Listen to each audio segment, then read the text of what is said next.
प्यारे विद्यार्थियों, आज हम विष्णु प्रभाकर जी द्वारा लिखित निबंध अगर ये बोल पाते जलियांवाला बाग करेंगे।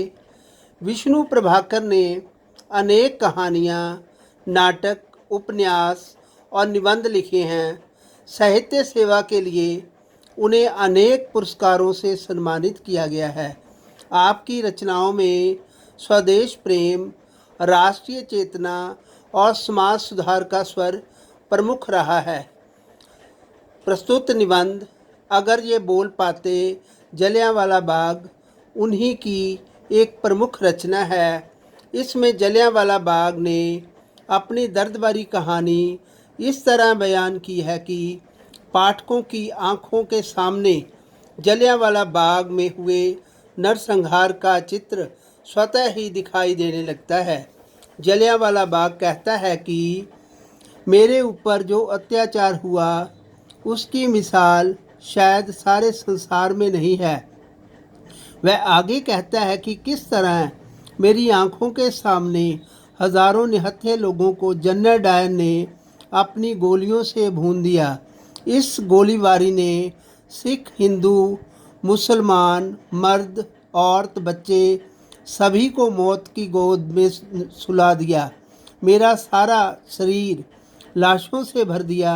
मेरे आंगन में हुए इस बलिदान की नींव पर ही स्वतंत्रता का महल खड़ा हुआ।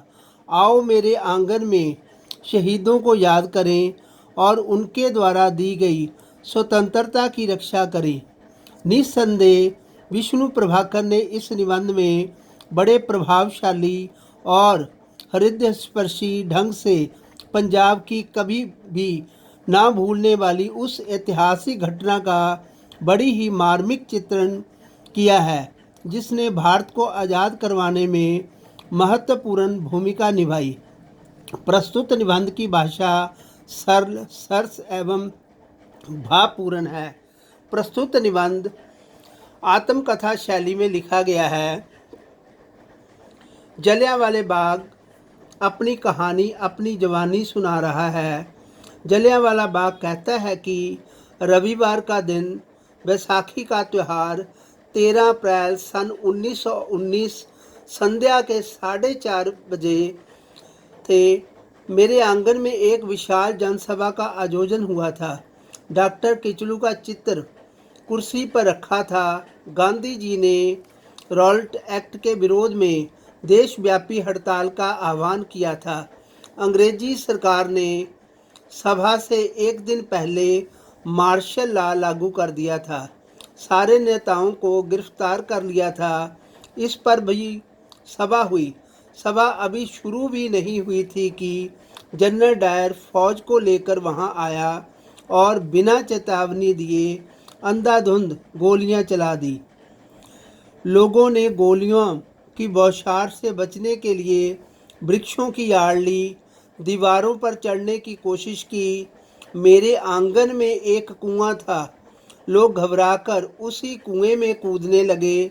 इस नरसंहार ने हजारों लोग हताहत हुए। इनमें हिंदू, मुसलमान, सिख सभी थे। गोलियां थमते ही लोगों ने अपने अपने परिजनों को तलाशने की कोशिश की। ये भयानक दृश्य देखकर मेरा पत्थर दिल भी चीत्कार कर उठा। इस बर्बर हत्याकांड के कारण ही आज़ादी की लड़ाई तेज हुई।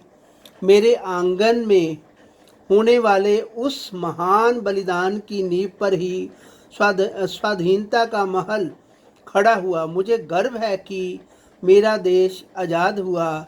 आओ उस बलिदान को याद करते हुए देश की स्वाधीनता की रक्षा करें।